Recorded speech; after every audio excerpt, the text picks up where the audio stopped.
O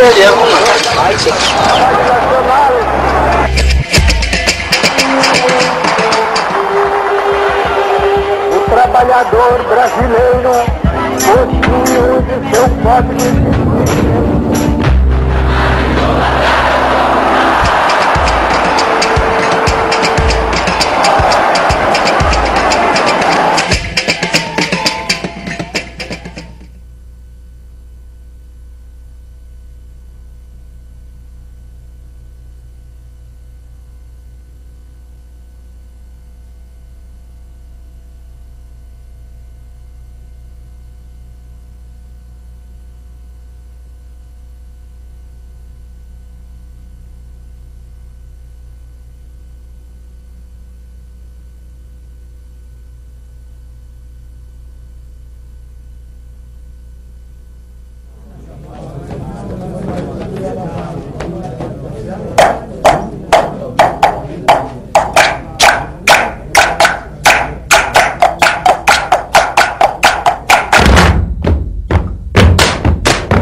Um regime em que aqueles que dirigem a nação recebem um mandato popular, quer dizer, recebe por meio da eleição uma representação popular.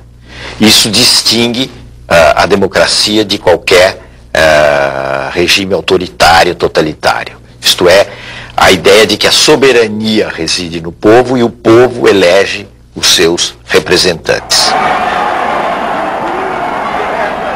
Mas de tal maneira identificou-se o colégio eleitoral com o povo, que hoje nós não sabemos o que é direta e o que é indireta. Sabemos apenas que o povo será vitorioso.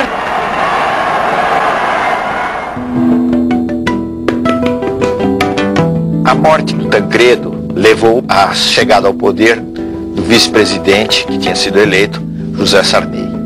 Na realidade, o Sarney assumiu em meio a muitas desconfianças políticas, porque havia uma diferença sensível entre o presidente eleito e o vice.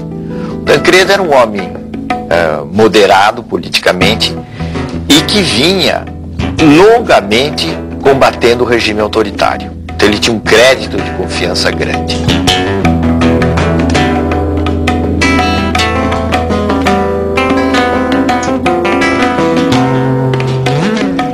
O caso de Sarney era diferente. Era ainda recente sua saída da arena antes de chegar à presidência da República.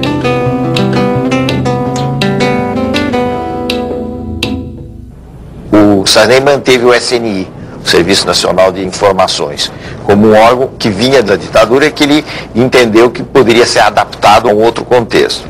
Isso também provocou muitas críticas. Mas, na verdade, a gente pode dizer que o aspecto mais positivo do governo Sarney foi exatamente garantir um clima de liberdades democráticas. No plano econômico, o governo Sarney teve muitos aspectos negativos. O Brasil carregava problemas que vinham já de antes: o descontrole financeiro, inflação enorme, déficit público, déficit externo, e Sarney teve, em razão disso principalmente, sofreu uma queda muito grande da sua popularidade. Isso levou à adoção de um plano, que foi o Plano Cruzado.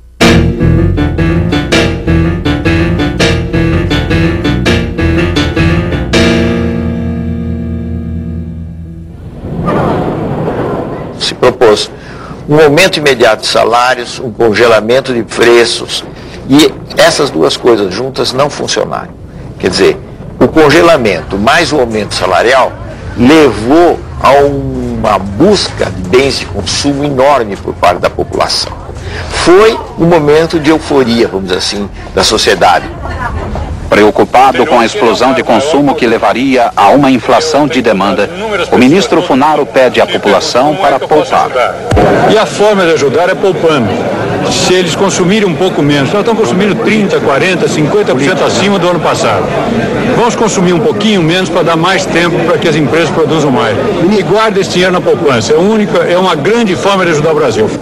Em fins de 1986, o Plano Cruzado já fazia água, visivelmente, para os técnicos, para as pessoas que tenham maior compreensão da economia, das dificuldades, o plano fazia água. Agora, isso não era ainda claro para o conjunto da população.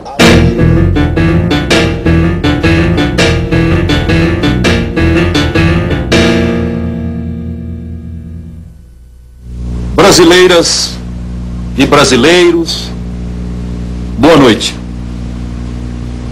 Amanhã é uma data histórica para o nosso país. Será promulgada a nova Constituição brasileira.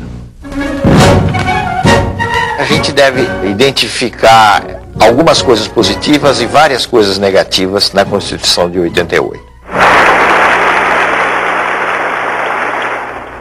A nação quer mudar, a nação deve mudar, a nação vai mudar.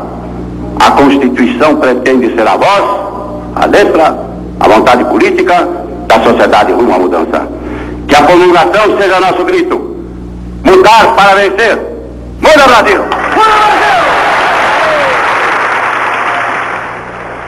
O aspecto positivo foi o aspecto de querer assegurar os direitos dos cidadãos, de uma forma muito ampla.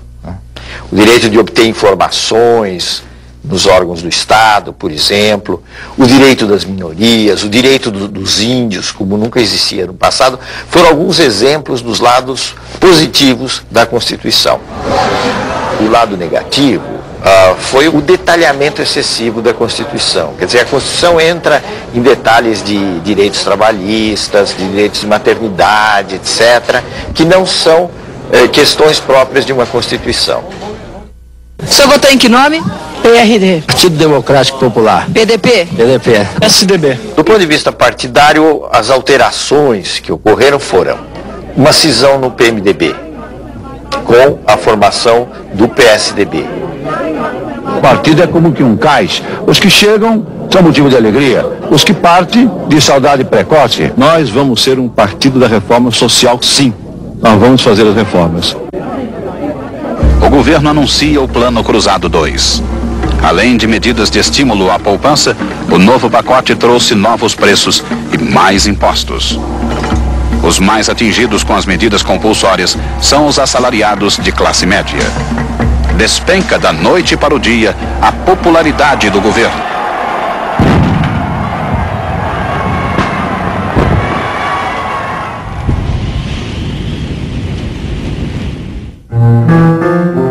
O fim do governo Sarney foi bastante melancólico. O Brasil acabou decretando uma moratória, deixou de pagar a sua dívida externa, e ao contrário do que muita gente pensa, isso representou um sério golpe nas finanças brasileiras. As eleições na sucessão do presidente Sarney surgiram vários nomes.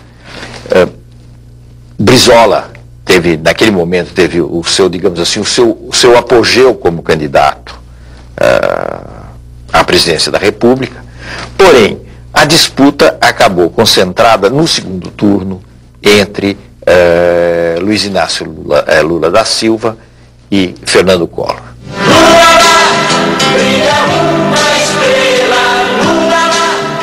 Lula era uma figura que vinha do movimento da luta dos trabalhadores do ABC, um importante líder sindical, ganharam um prestígio muito grande e, tendo como instrumento o PT, o seu partido, o Partido dos Trabalhadores, chegou a ter uma dimensão nacional que àquela altura era bem maior do que o próprio partido. Se nós não soubermos nesse instante saber quem é que está querendo que a sociedade brasileira avance e quem é que está querendo promover um retrocesso na sociedade, o povo brasileiro poderá cometer um equívoco muito grande nas eleições de 89.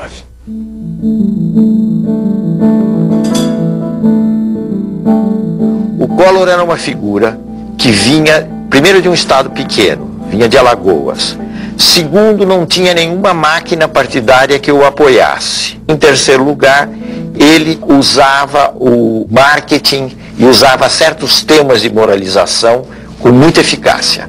Foi o caso da campanha contra os marajás, que iludiu muita gente, porque ele se apresentava como alguém que ia combater os altos vencimentos de um determinado setor do funcionalismo público.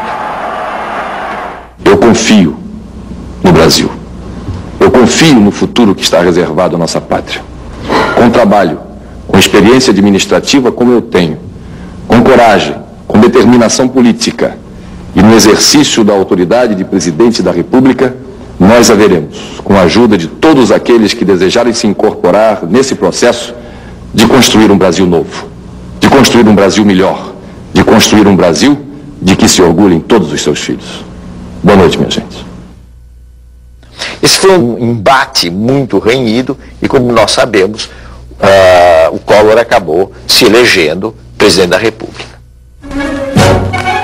A posse, em 15 de março de 1990, foi um luxo, reunindo representantes de várias partes do mundo e enchendo de esperanças os corações de milhões de brasileiros. Aos escravizados, aos descalços, àqueles que querem justiça social no país para poder viver dignamente. Todo mundo dizia que ele vai fazer alguma coisa com a economia, porque havia um desarranjo geral. A inflação estava num nível absolutamente insuportável, era preciso fazer alguma coisa. E Collor dizia, eu tenho uma bala só do combate à inflação. E o que ele tentou no plano econômico, hoje nós sabemos, foi uma medida de uma ousadia imensa, que foi o sequestro, ou se quiserem, para ser mais benévolo, o congelamento dos depósitos bancários, na prática, não é? E, inclusive, abrangendo poupança, outras formas de rendimento, etc. O plano Collor provocou um choque, vamos dizer assim, na população. Houve realmente uma queda pronunciada da inflação, mas essa espécie de plano milagroso, ao longo do tempo, foi se revelando muito menos milagroso e conduzindo o país às dificuldades econômicas. Primeiro, a uma recessão. A recessão poderia até levar a um reequilíbrio, mas não houve sequer tempo do reequilíbrio, porque o Collor foi tomado por uma onda de críticas no plano político que acabou levando ao impeachment. Na verdade, o governo Collor combinou medidas modernizadoras com um imenso grau de corrupção. O escândalo da corrupção gerou um movimento formado principalmente por jovens de classe média, exigindo o impeachment do presidente, afinal aprovado pelo Congresso.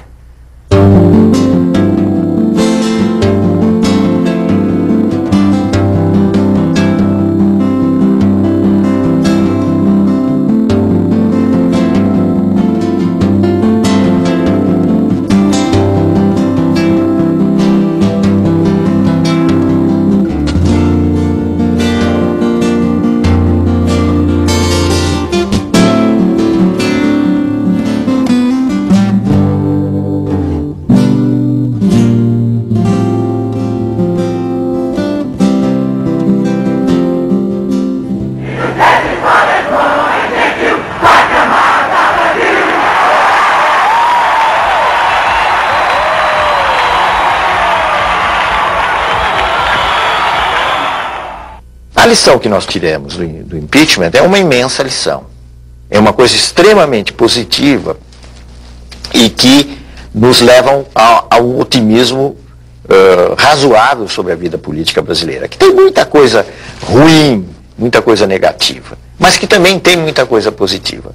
Por quê? Porque o impeachment foi um episódio, pela via legal, de substituição de um presidente da República, sem golpe militar, sem manobra palaciana, quer dizer, alguma coisa excepcional no quadro da América Latina.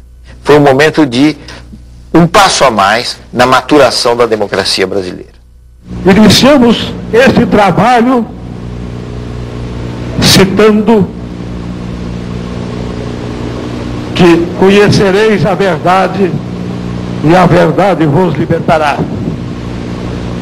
E Getúlio Vargas também, em um certo momento, disse: quase sempre é fácil encontrar a verdade. Difícil é, uma vez encontrada, não fugir dela. Espero que a nação não fuja dessas verdades. Muito obrigado.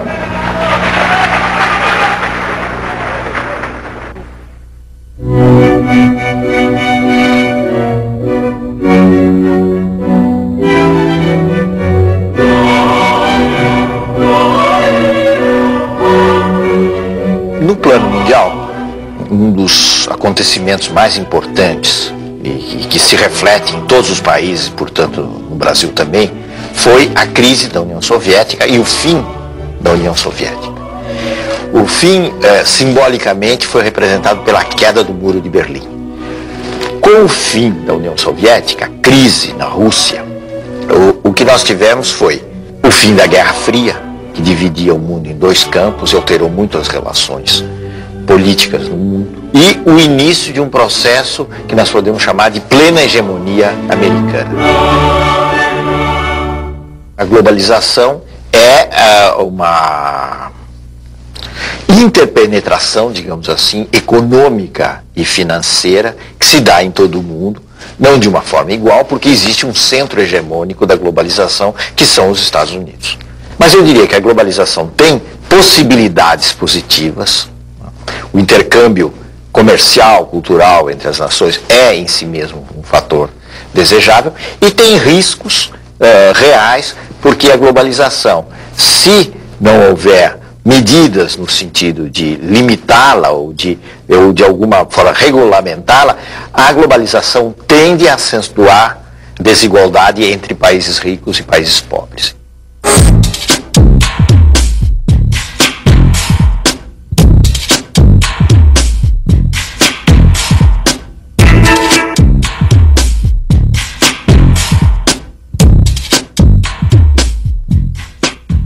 São as surpresas, os paradoxos da vida política que levaram Itamar Franco ao poder, como tinham levado Sarney ao poder. Nesse caso não havia a morte de um presidente, mas havia o impeachment de um presidente, que era o Collor.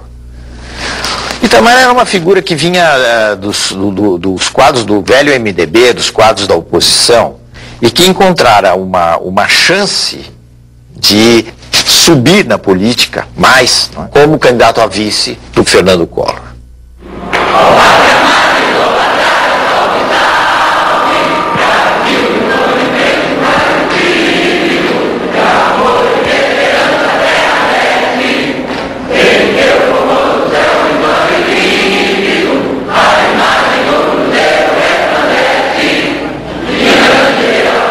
Compromisso do Presidente da República. Prometo manter, defender e cumprir a Constituição, observar as leis, promover o bem geral do povo brasileiro, sustentar a união, a integridade e a independência do Brasil.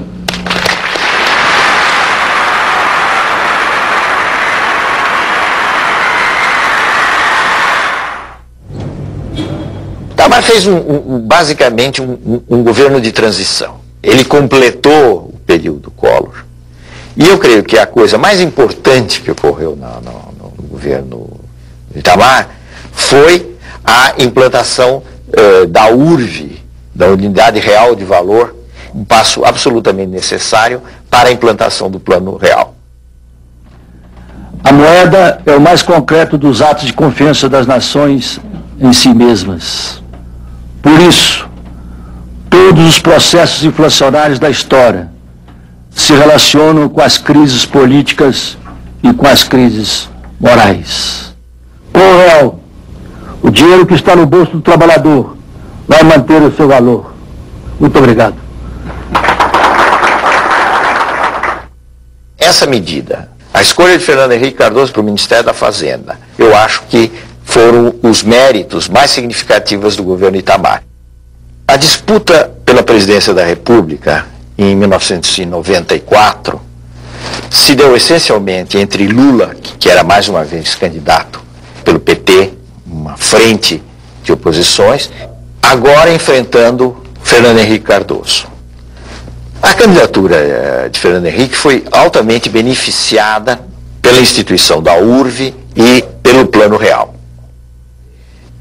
É preciso também entender que foi extremamente importante naquela altura, para a vitória, a formação de uma frente partidária. A frente PSDB, PFL e PTB representou um fator bastante importante para garantir a vitória do presidente Fernando Henrique logo no primeiro turno.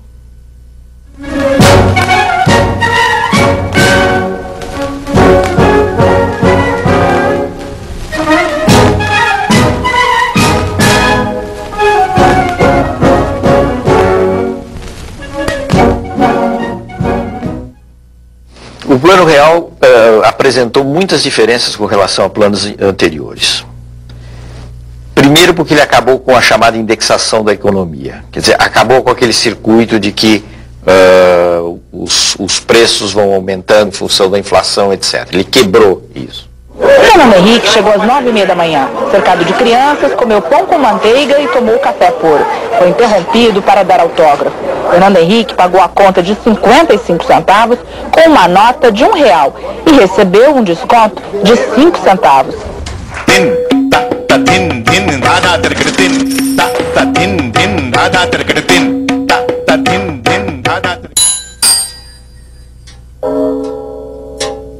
A partir dos anos 80, em todos os países da América Latina, ocorreu uma que se chama uma crise do Estado, uma crise das funções que tinham sido as funções tradicionais do Estado.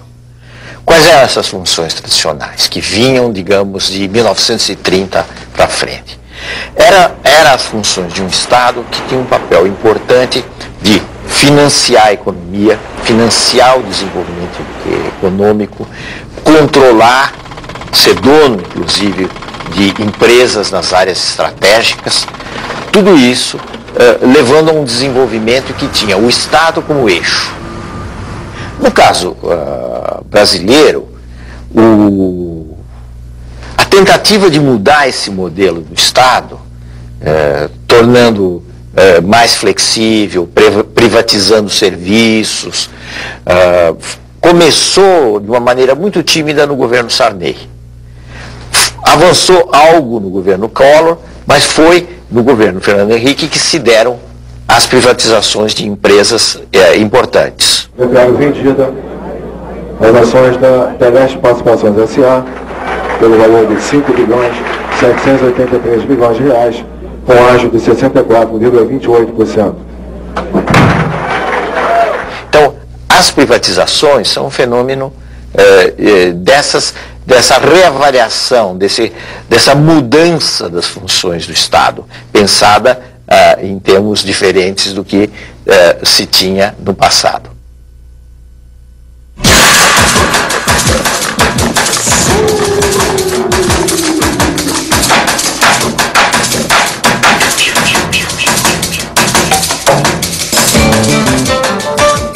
A característica do governo Fernando Henrique, do ponto de vista político estrito, vamos dizer assim, foi a existência de 2 mandatos, isto é, houve 2 eleições, a primeira e uma segunda, que levaram a 8 anos desse governo.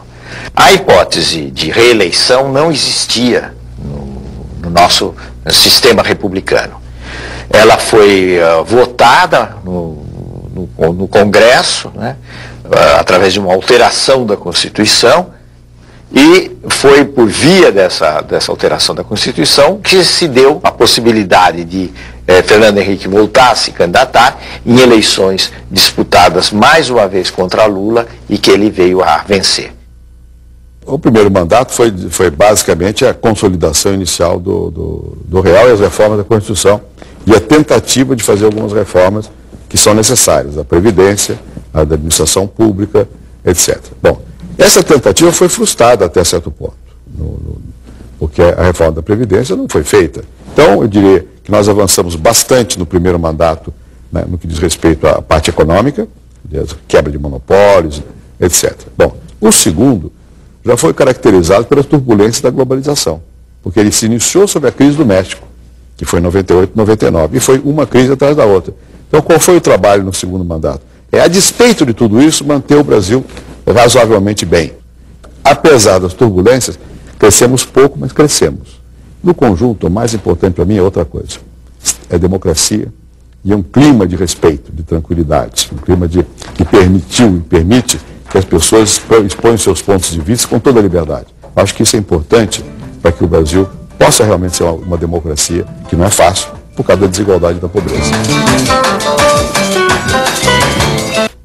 As privatizações funcionaram em alguns casos, em outros não. Houve esse clima de maior responsabilidade do Estado, o gasto vinculado com a arrecadação, não se gasta o que não se tem, né? Isso é a lei da responsabilidade fiscal. Esses são os aspectos, digamos assim, mais positivos de todo esse período. Mas o governo Fernando Henrique Cardoso teve grandes méritos na projeção do Brasil no exterior, na consolidação das instituições e com um exemplo de afirmação definitiva da democracia no país. Alô, Marciano. Alô, Marciano. Câmbio. Alô, planeta vermelho. Agora, o Brasil continua um país desigual, os níveis das diferenças não foram quebrados, isso não é fácil. Houve uma redução de desigualdades logo depois do Plano Real. O Plano Real teve esse efeito muito positivo, mas ao longo dos anos, a distribuição de renda voltou a apresentar os mesmos resultados negativos.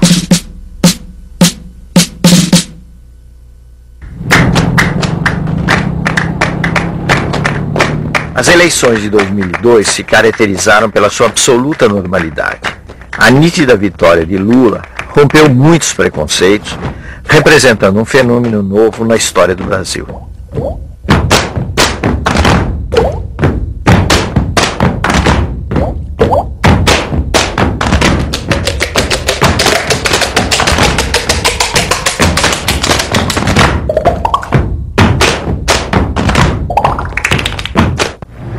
Eu não sou o resultado de uma eleição.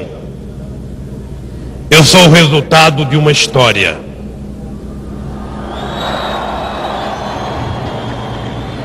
Eu estou concretizando o sonho de gerações e gerações que antes de mim tentaram e não conseguiram. O meu papel nesse instante, com muita humildade, mas também com muita serenidade, dizer a vocês que eu vou fazer o que acredito que o Brasil precisa que seja feito nesses 4 anos. Cuidar da educação, cuidar da saúde, fazer a reforma agrária,